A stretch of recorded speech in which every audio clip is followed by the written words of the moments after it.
So we are live only now? All Yes. right, Perfect. Cedric. Uh, Yes. to our community, we had a little bit of technical issue, and now we are officially live. Uh, a quick introduction. This is day two of the webinar series, and today's conversation is on from concept to capital building investor-ready projects. We have Clinton of us, of which of course is going to introduce himself, and Cedric going to do the same. Since we are already behind time, we'll just jump straight into the webinar. Cedric, over to you. Yeah, so we are live now, right? Yeah. Yes, Or not? we are live. Okay. We are live now. Sorry everyone. So we had some technical background. We had started actually the webinar, so we'll start again. So thanks again, Clinton, for being with us. Uh, Quick introduction. So Clinton is a managing partner and founder of Kumi Analytics, which is specialized in digital monitoring for climate solutions. You will present it better than I do in a few minutes. So thank you so much, Clinton, for having joined us. Thanks, Cedric. It's a pleasure to be here, and I look forward to our conversation. Okay, great. And yeah, so actually for everyone, we started already the webinar. We'll start again. So sorry, Clinton, I will repeat quite a few things. Um, so perfect. So this session will be split into three parts, 20 minutes, 20 minutes, uh, 20 minutes. So we'll start with the presentation. We will do then a discussion with Clinton, and then we will take questions from the audience. So um, I will. So this is the second day of the webinar. Yesterday we had a session with another guest, Camila from Airbus, who with whom we discussed the key trends in climate markets and how to make investor-ready projects. This is what we will discuss today. So we'll focus much more on investment readiness, and um, and we'll have a discussion with Clinton around digital monitoring, which is one of the key aspects when you try to fundraise as well, to show the readiness of your project. And tomorrow it will be another topic. So quickly on Human Planet and Terrava. So we are a group of companies specialized in impact advisory, and we support project developers and entrepreneurs to get access to markets to fundraise across sectors. To date, we have done mobilization of close to $500 million across many countries. And this is the first time we are launching an accelerator specifically dedicated to climate solutions. We had 3 to 4 cohorts of accelerators before, and we have seen a demand around carbon project and climate solutions. So we are very happy to launch it today. Um, so as I mentioned, Human Planet and Terrava, we support climate projects. Specifically on carbon projects, we work along the value chain, which means we support on the end-to-end, from the project design up to the carbon credit issuance, and including the monitoring of the project, where we have partners like Kumi Analytics to monitor, and we bring project developers to markets, and specifically on fundraising and access to investors, which is our key strength. A quick point on technology: we also use blockchain to improve transparency in the monitoring. So we have a digital platform built for this, and we integrate with partners, again with Kumi, where we had a project with the Asian Development Bank in the Philippines. So as something I already told before, but I will repeat because this time we are live. So most of the projects are actually, if you look at the projects which go to market, when you move from the ID to funding, you have usually at least a ratio of 1 out of 10, because you face a lot of bottlenecks and a lot of challenge. Even if you have a good project, sometimes you don't have the right access to investors, the right capabilities, or you get wrong advice, or you already spend a lot of money on specific type of advisors who are not necessarily fit for you. So so yeah, it's not easy to move from the idea or the initial stage to funding, and that's why we have developed the accelerator actually to select. So this year, I mean, this cohort will select 3 to 4 projects with high potential for them to go through the accelerator, which means support in design, support in setting up the monitoring framework, and getting access to investors, and hopefully securing funding from specific investors. So we have opened the applications. We have already received quite many applications, and will be open for a few days. During the accelerator, the goal is actually to support you in all these steps. So we will work on methodology selection, having the foundation for project design documents, picking up the right digital MRV, getting access to also the financial model, and all these things. So this will be 5 months, 1 month for each thematic. So 1 month on discovery, 1 month on methodology and calculations, one on MRV, PDD, financial model, and at the end we will do either a demo day, or we will actually give access to our network of investors once the project is investor ready and ready to go to market and to be pitched to investors. So one example of the projects that we have currently developed, I think the one which is having a lot of momentum right now is in Mexico, in the state of Chiapas, where it is actually several projects. So one is mangrove, one is conservation, one is biochar. There is also afforestation. And we have access to, yes, I think 150 to 200,000 hectares. And I was actually there a few months ago. You see the mangrove on the left, the banana plantation actually on the right.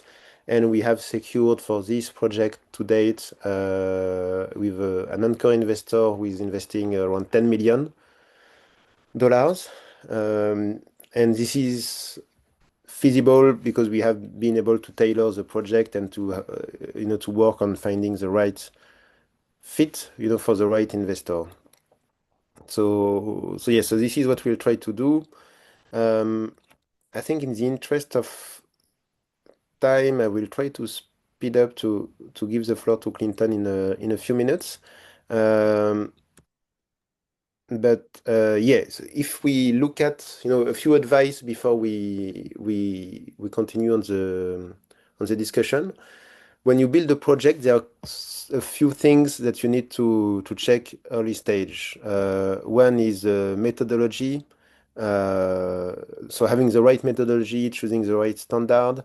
The second one is the MRV, and we'll hear from Clinton. It's actually key to have the right digital monitoring system in place to be able to report about the project. You need to have a very good quality of the PDD, and we advise also to really include the community in the project from the design. So it's not only sharing revenue and sharing benefits with the project communities. It's usually a must. But if you can involve communities in the design of the project, so for mangroves, for instance, it would be to have seed banks, managed by communities. Actually, it's one example. It's actually something which is recommended. In terms of standards, so there are several standards. We have listed here the biggest one. Vera and Gold Standard usually together represent 80 to 90% of the market. Pure.earth is actually recommended usually for biochar. So the different types of standards apply to the different types of projects.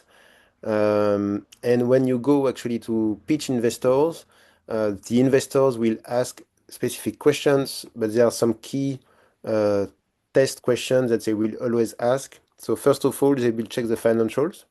So you really need to have a solid case in terms of being able to justify your capex, your investment, and have credible um, revenue assumptions. So securing an offtake is best. So yeah, financial is really the number one.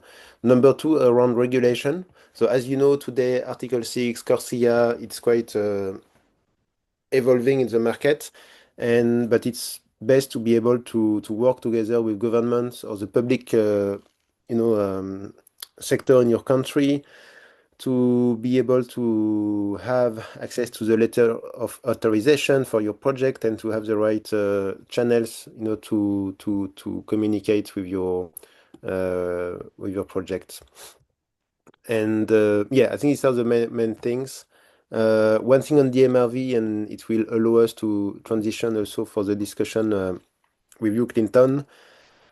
Today, DMRV is actually so DMRV for monitoring, reporting, and verification. Digital is actually a must. Um, we used to do it. It used to be done either remotely or through consultants who would visit on the ground. But if you want to get access to the right investors and the institutional investors today, DMRV is actually needed to really demonstrate the integrity of your project. So I will stop here. We had a few slides, but in the interest of time, I want to, to give the floor to you, Clinton, for the discussion. And we are really live, so I'm very happy to finally have you, Clinton, for the discussion and to be able to share with the audience.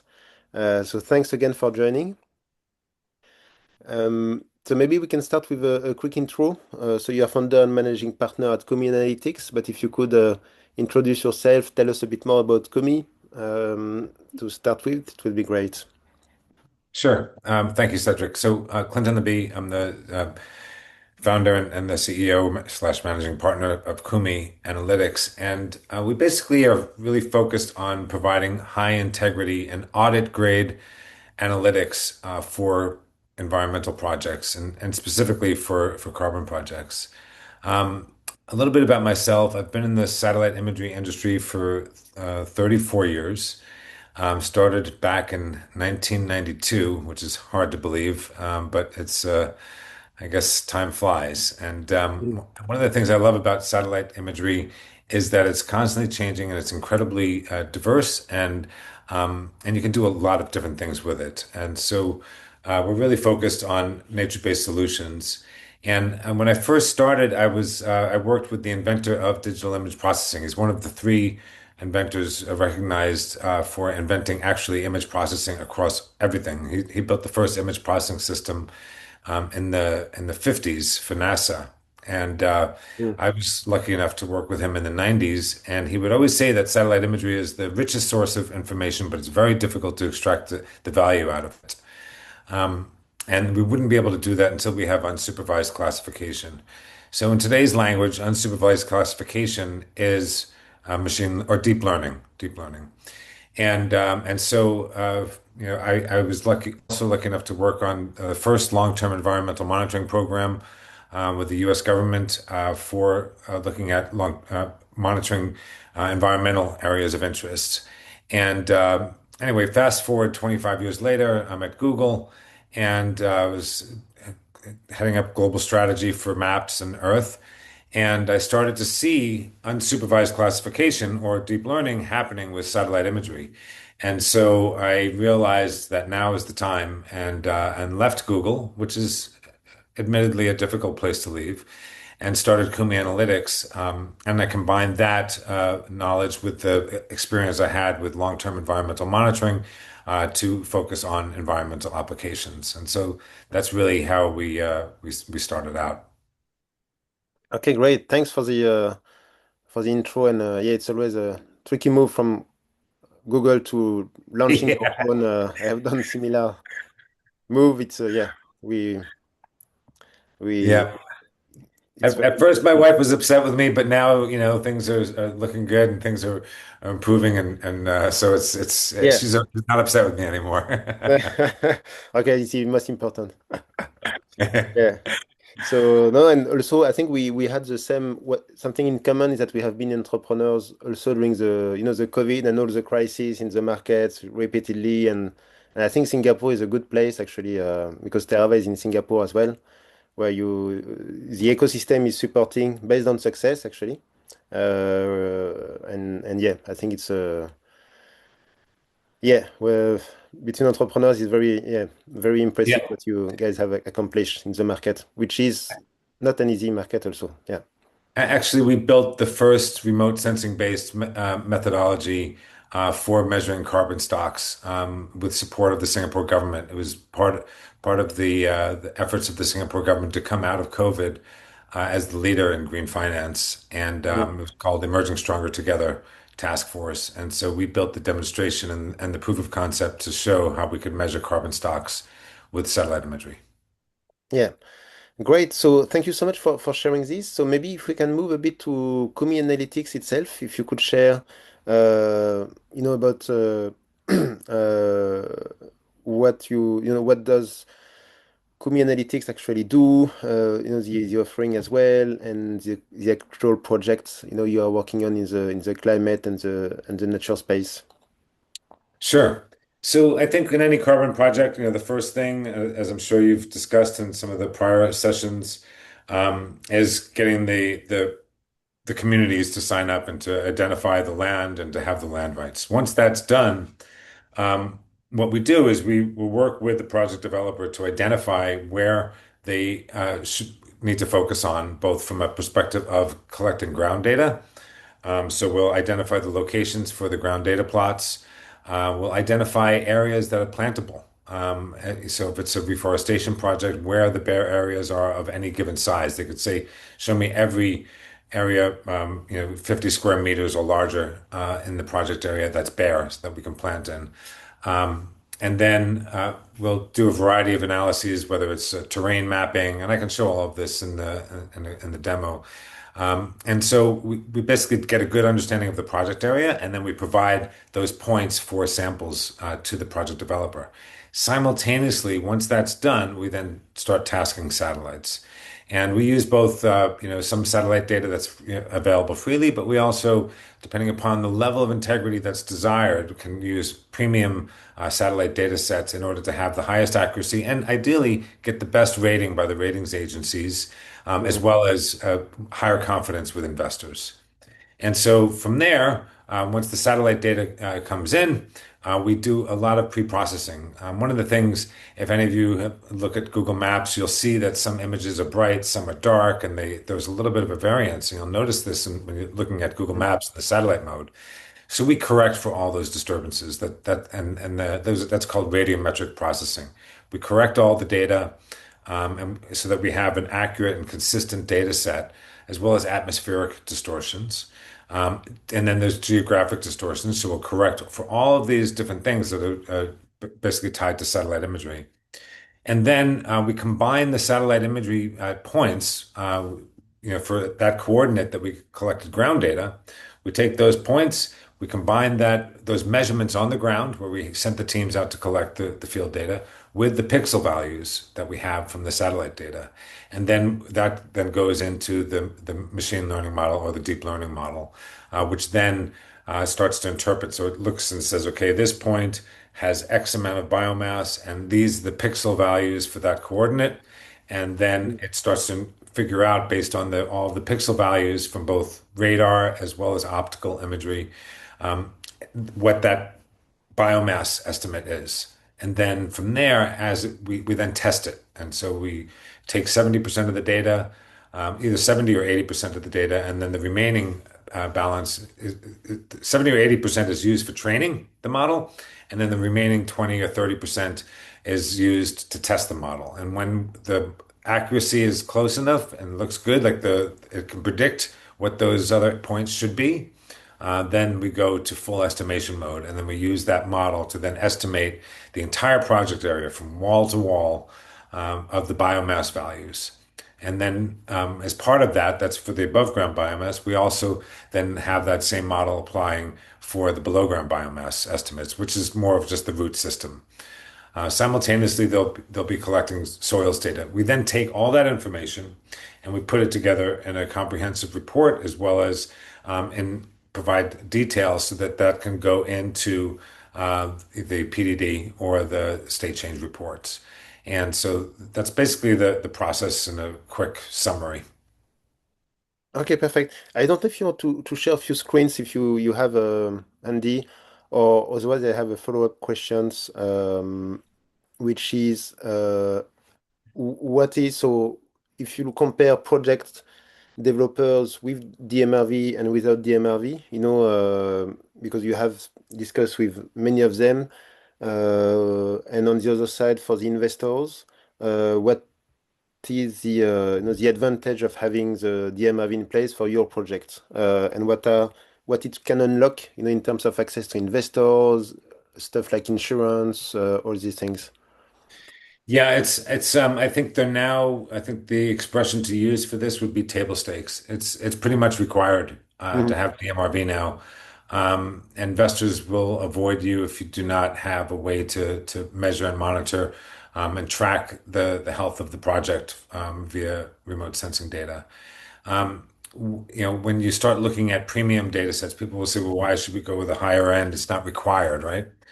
One of the things to keep in mind, and this is from B0's research, which is one of the ratings agencies, for those of you that aren't familiar with them, is that one increase in the rating represents an 87% increase in overall value for that project.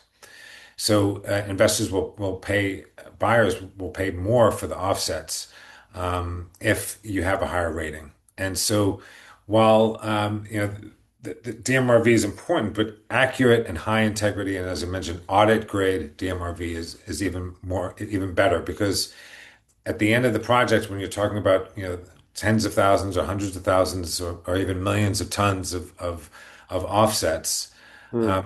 just a small percentage increase in that value pays for the investment that you make into the monitoring solution. Yeah. And just a quick one, I think last time we met, you mentioned something around insurance, what it can unlock in terms of insurance products. So if you could share a bit more about the potential of DMRV in the space. Yeah, similarly, when you want to insure a project, you want to be able to demonstrate the integrity of Mm. the project, and the higher quality that you have of that reporting, the better the insurance products, or the lower cost the insurance products will be. And even one of the top insurance companies in this space has said if they're using our services, they will give them a discount because they know that there's high integrity. And so this, once again, it's a way to ensure that what we say is there is there. And that's really the goal of DMRV is to provide a science-based, auditable record of what actually exists on the ground. And the granularity of that analysis determines the integrity. So the higher the granularity, the higher the integrity. And so this is another good point of where a high integrity DMRV really makes a big difference, both for getting insurance that will Yeah, basically insure the product, the offsets, as well as investors. yeah.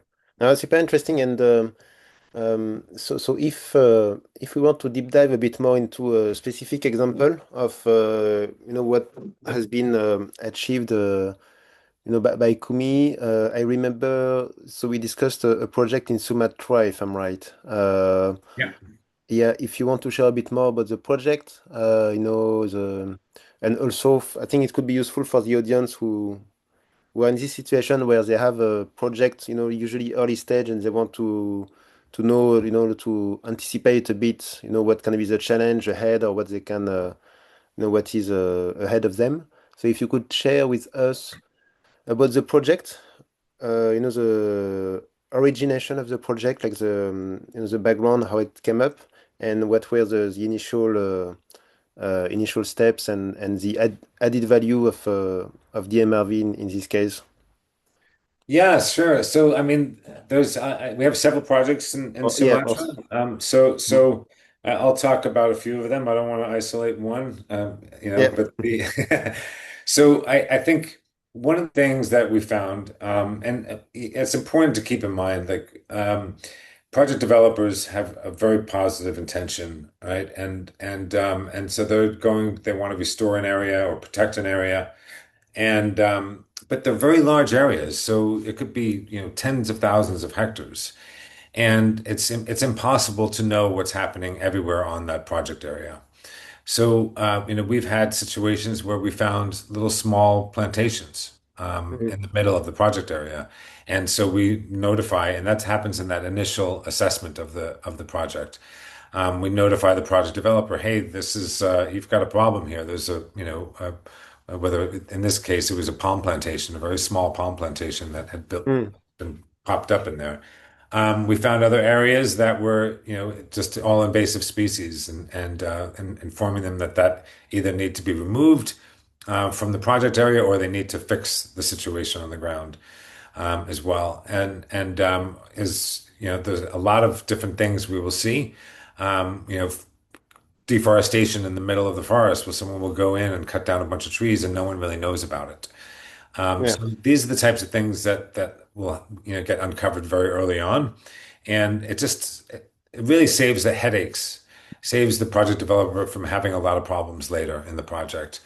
The other thing that's also really beneficial in that early stage is to identify problem areas, right? So where we see the deforestation happening.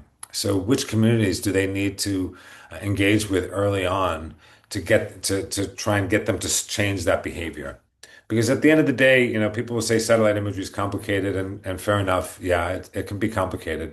But I think it's much more difficult to work with communities and to get them to change behaviors than it is to process satellite data. Because we need to figure out which communities are having the challenges that we'll be experiencing the challenges with, as well as, where we can, benefit by in terms of helping them improve the overall situation. So it could be anything from helping them find new ways to find economic activities other than cutting down the forest to generate revenue. And so Mhm. I can help you find out where the trees are getting cut down, but then it's to the project developer to then go down, work with the communities, engage with them to help them understand what other financial opportunities exist for them to achieve their livelihoods. Yeah. No, very interesting. So yeah, I think it shows like that the MRV is not only for reporting, but it's also for a tool that you use to actually design the project, and it has live implications on the project development itself, right? It's more an enabler than just a reporting tool. Yeah. Absolutely. And one of the things that we do is we allow, even though it's, let's say, a project area, like say the project in Chiapas is a very large area, it Mm. involves many different communities. So while the overall biomass may be one number for this large area that's covering the entire coastline, for example, we can break it down by community and and show the changes. And I can show this as well, where we see the changes by community of the biomass for the forest area in that community. So what we noticed is one community, for example, was they didn't stop cutting down the trees, where the others were all, Mm. going working with the project developer, and said they changed their behaviors in terms of not cutting down the trees. So we identified the deforestation early on, and then they arranged a meeting with all the leaders of that particular town, the village, and said, "Hey, look at the satellite images." They pull up the satellite image and say, "Here's the forest last year. Here's the forest this year. What happened?" And they'll say, "Oh, you know, so and so has Yeah. been cutting the trees down," and they could act on it very quickly. And then what they said to them, they said, look, we're promising to provide you a new school. We're promising, in this case, it was a school, but it could be, a road or many, many different things, fisheries, a lot of different opportunities in terms of the social benefits. If you keep cutting down the trees, we can't provide you the school. So what happens? Mhm. All of the moms talk to the husbands, say, you better stop cutting down those trees, Mhm. otherwise our kids aren't going to be able to go to school. And so it has a direct effect, and we can isolate that down to the local community, which is a unique thing that most that I believe we're the only ones that are currently offering that additional level of Mm. granularity. Yeah. Nice. This is where you demonstrate really the integrity of the project, right? Because if you look at the investor or the one putting the money in the project, they can actually this type of story is very convincing also that you there is transparency on data and what's happening on the ground. Yeah. Perfect. I want to give some time to the audience. I just had one more question, I think which more related to the registries, actually, because it has been one of the things in the market for project developers, which has not always been very clear, which is integration between registries and DMRV and the methodologies and all these things. I know that at Kumi, actually, you are quite advanced in this, in this topic, actually. So maybe if you could share your views on the upcoming. I mean, so it already exists in a way, but it's not fully integrated enough, and it's taking time. So if you could share your views on the integration between DMRV and registries and how you handle it also with the project developers. Yeah, so I think there are a couple, there are several out there right now. I think, we built the methodology for Ox Carbon, which is very much directly tied to the approach that we use. And so we developed the methodology from the ground up, and that was jointly with Oxford University. Simultaneously, we also did the first remote sensing based project, and got this first project to get approved to move forward with gold standard. And that's another one where there's a fairly tight integration of the data that we provide. And then also with Vera, we're also working with them to provide enhanced DMRB, as well as full digital integration. So going directly into the project hub at Vera, which dramatically improves the timelines. And we're working very closely with the senior leadership there, and that allows for, you know, right now there's a significant delay in Mm, projects being reviewed just because there's a backlog. When you have the enhanced DMRV or the submission through the project hub, the full digital solution, then you cut to the front of the line. And mm, so this is another way where the data is going directly into that registry, and that standards body, and so that way it just passes a lot of the delays, is what I'd say. And so with Ox Carbon, from the time that we started to the time that they were actually issuing offsets, they were issuing offsets approximately 15 months after the project start date. So mm. that's a year of state change analysis and then plus 3 months. It's about as fast as I think anyone's seen. Yeah. Vera, there's still a little bit more time there, but we're working with them to try and improve those timelines. Okay. Super interesting. No, thank you so much, Clinton. For all these insights. Um,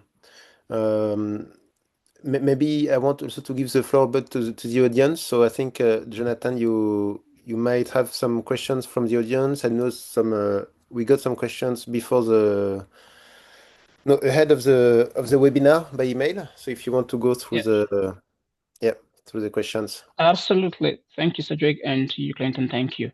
So now we'll open the floor for Q&A. If you have not sent a question, head over to the Q&A icon and just send the questions, and we'll try our best to share with the speakers. Do not put your question in the chat, or sometimes I get mixed up with a lot of different chats. So we start with a couple of few questions. This one's for you, Clinton. They said, yes, what about if community-based family level projects, organic and 100% nature, as a solution, impact direct community? I think this question is not very clear. Let's go to the next one. Question for Clinton. What data do you use as a target biomass for training your ML models to estimate biomass? And do you measure the uncertainty of the biomass estimations? That's for you, Clinton. Yes, we do. So, in terms of the data sets, we use half meter a pan, 2 meter optical, multispectral, 8 band multispectral. And we also use 3 meter full polarization synthetic aperture radar, an L band. I can speak to basically our some of the projects. We've achieved a relative root mean square error of five, about plus or minus 4.5% of the total carbon stock. So that's a relative root mean square error, which is the ultimate. So that's the range within a 95% confidence interval, which is quite good. And so anything below 20 on the relative root mean square error is sufficient to pass. But then once again, we're looking at trying to improve for the investors. So this is where a good example of this is a large project in Pakistan.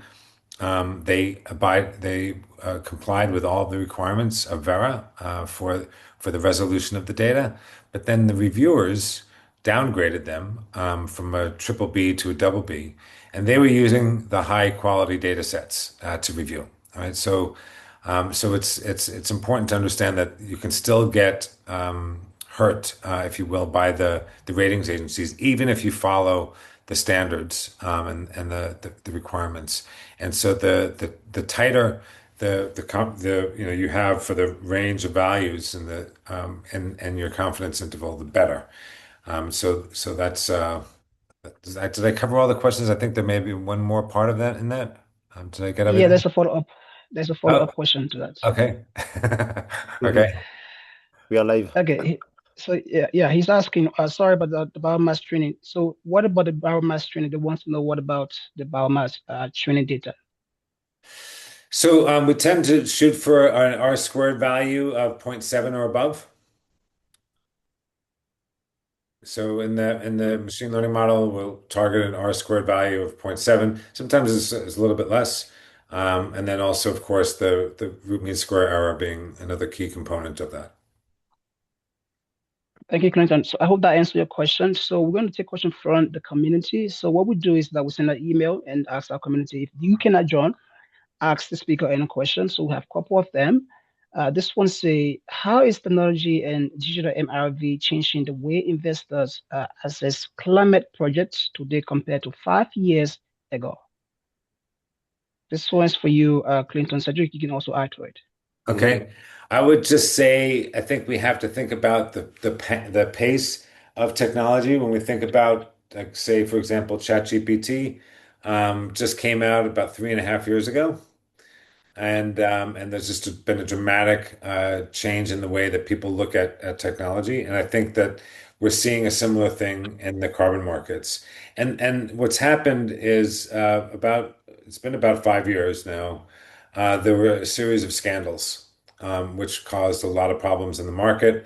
A lot of large companies lost a lot of money as a result of those scandals. And so the industry responded by trying to implement various minimum levels of integrity through various standards bodies. And as part of that, regular monitoring is one of the key components to address the lack of integrity from the past. And so now it's really important to achieve that high level of integrity. And so I think we're seeing from an investor standpoint a shift from, okay, it's a carbon project, looks good, and all these great benefits, to um, how I want to double check the integrity. I want to validate what data and information is available for me to confirm that. And as Cedric mentioned, we take the analytics that we're providing and put that into the blockchain. It's an immutable record of the project, and using data that's publicly available as well as commercially available that can be validated and that hasn't been modified. So this is really the key, I think, and major change that I think we've seen in the last 5 years. And Cedric, you want to add to that? Yeah. No, definitely. I think even today you're right to explain with the comparison with with GPT and AI in every industry today with the changes and actually for carbon project, it did happen before GPT because we had, I mean, Kumi is one of the pioneers in the space. So if we want a comparison, like every industry is really being disrupted today, and for carbon, it will be the same. So the difference is very, I mean, it has nothing to, it's not even something we can compare. For anyone staying, in the old way, that we used to develop carbon projects, they won't even be able to get the investor meetings, or it's really now something you actually need to. And so one is that it's a criteria, but the second one is like as Clinton was explaining with the example, the communities planting trees and being able to differentiate on the ground, it will actually enable project developers to develop even better projects. So this is where it's kind of compounding effect, where it builds value and you can actually develop projects with better design and better qualities than what we used to see before. So let's see. I think in the market, because we had also issues in terms of integrity of projects, and so if some developers have bad intent, it's always, I mean, DMRV won't change the intent actually, and it's a way to say it, but it's a way for developers and investors to have these barriers that allows them to improve the integrity of the project. So for instance, the projects that we see on our side with this type of solution, it's very difficult to be able to to change the stories that's what's happening on the ground, because you need to change not only one data but like the whole data set that is being collected. So yeah, it's very, and always impressed by Kumi's work. That's why, and thanks again for being with us, Clinton. Oh, my pleasure. Thank you. Thank you, Clinton, and thank you, Sujik. There's another personal question here. This one's for you, Clinton. This one say, you transitioned from companies like Google and Microsoft into the climate sector. What motivated that shift personally, and what lessons from the tech world are most valuable in climate finance today? I'm sorry, the last part of that question was? The last part of it is that what lessons from the tech world are most valuable in climate finance today? Uh, Listen. Hmm. yeah, as I said, my wife thought I was crazy, um, but I think one of the things for me, it's I think being master of your own destiny is something, and so that's one part of it. As I said, Google's a great company to work for, and as is Microsoft, both great places to work. But at the same time, it's a big company, and you're part. There's when I joined my Google, there was 30,000 employees. When I left, there were 210,000 employees. And so in a company with 210,000 employees, there are a lot of different objectives and goals. And so sometimes you see opportunities and you want to do something about them, right? And I felt that the best way to do that was to start something from the ground up. I worked for a small startup, early in my career, and it's a lot of fun. It's a lot of fun. It's a lot of work. It's very hard, but you have a lot more impact on the direction of that entity. So I would say, that was a lot of it. For me personally, and knowing that I can help, protect forests and help in restoring forests also is a big motivator. It really is. Um, and so that's and working for a big company is nice, but it's also a big company, so sometimes it's frustrating, right? And I won't go too much more into that one. We are But live. yeah. But on the second part, I think the lesson really from I would say bringing it to the climate space is embracing change and being able to deal with change. Things are changing faster than we can comprehend. And so if we resist it, it becomes even harder to deal with the changing reality that we have. And so, a lot of times other things like whether it's, mindful exercises or just taking a deep breath from time to time when things are changing so quickly, just to adjust to the new reality, if you will, is necessary. And so I think we've seen that in the climate space, particularly where projects that were fine without requiring this technology now requires the technology. We see a lot of changes in the way that projects are managed and implemented, and that's going to allow them to continue to succeed. If they are stuck to the old way of doing it, and don't believe in certain processes, like saying how I want to move to a digital submission or I don't want to do that, and they're going to pay a price, and from just a profitability perspective, a timeline perspective, it's going to make it harder and harder for them to succeed. So, paying attention to what's happening in the market and adapting to it, take a deep breath. You'll figure it out. And sometimes it's frustrating when it's new, but we all we're very flexible. The human race is very flexible and able to adapt to a lot of different things. So we just have to be persistent and determined. Awesome. Thank you so much, Clinton. Clinton, before we move on to the other questions, I want to let you know that we have 5 minutes to wrap this up, and there are more Mm. questions. Are you comfortable answering them? Yeah, sure. If you want, I'll try and be more succinct. It's quite late in Singapore, Okay. actually. Yeah. Yeah. So there's another question that say, what is the accuracy of data collected? Does digital measurement via satellite work with mixed culture? This is for you, Clinton. So, okay, so the pixel. So this is one of the reasons why we use the satellites that we use. They're different. There's absolute accuracy and relative accuracy. Absolute accuracy is what we would call root mean square error, circular error 90, where it means that if I give you a latitude and longitude, I have a 90% chance that it's going to fall within a circle. And and the data that we use has about a 3 meter circular error. So it's going to be anywhere, 3 meters around. It's going to be somewhere plus or minus 3 meters. Some other satellites, have a 12-meter circular error and even more from there. So it's really important to understand that when you're combining satellite imagery with ground data, because if I have a 10-meter plot and I have a 12-meter circular error, I could be applying the pixel values to measurements on the ground that aren't even connected. With the 3 meter circular error, I know that a good percentage of my ground measurements are on those pixels.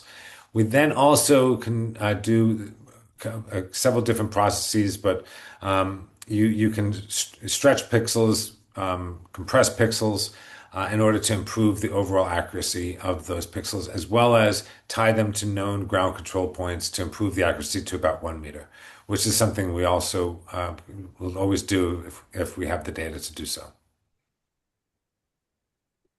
Thank you, Clinton. Cedric, this one is for you. Uh, Clinton, please feel free to add to it. I was trying to From take your some rest. experience, Clinton was doing a yes, great from, job. from from your experience, what are the biggest reasons climate projects fail to become investor ready, even when the environmental impact is strong? Yeah. Yeah, exactly. That's what I was trying to mention during the presentation is that we see quite a lot of projects which are very sound in terms of technically and very high impact. But after it's actually like starting a business or launching a business. You can have the good idea and the right even the a good product. It does not mean that you will actually scale and make it to market. So for carbon project is the same actually. You need to have the right capabilities in terms of design, to have a very strong design um, on the technical side. And after it's also having access to the right entities in the market, right? So specifically on the fundraising side, it's actually a small environment, and it's always the same investors and the same actors again and again. Um, and um, and there is this notion of trust, where if you pitch a new project, they will also see who is backing the project or who is supporting the project. So having the right right ecosystem around you is actually important to open these doors. So this is one.